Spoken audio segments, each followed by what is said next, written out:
শহরের বাচ্চা হুমায়ুন কবি, তুই বেশি লাফাচ্ছিস। আর যদি তুই মসজিদ বানাতে হয় তোর বাপের টাকা দিয়ে বানা, আমাদের জনগণের টাকা দিয়ে নয়।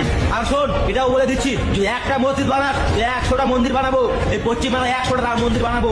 আটকে রাখাস। আর বাবরি মসজিদ বানাবি তো বানা, বাবরি মসজিদ ভাঙার জন্য আসি আমরা ভাঙার জন্য। আবে কে বে তুই বে? হুমায়ুন কবিরকে গাল দিচ্ছিস? আর কি বললি তুই?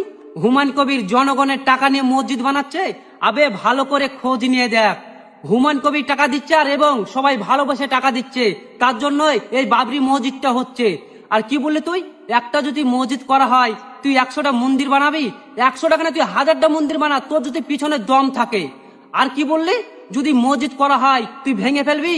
তো মুর্শিদাবাদ বেলডাঙ্গা চলে আয়, মসজিদের কাজ শুরু হয়ে গেছে, পারলে পারে তুই বন্ধ করে দেখা। আরে তোর মতন কিছু মানুষ আছে বলেই আজ হিন্দু আর মুসলিমের মধ্যে ঝামেলা লেগে যাচ্ছে। আর এই ভিডিওটা সবাই বেশি বেশি করে শেয়ার করবেন, একে যেন সবাই দেখতে পায়। এই ভিডিওতে আমি 1 মিলিয়ন শেয়ার চাই।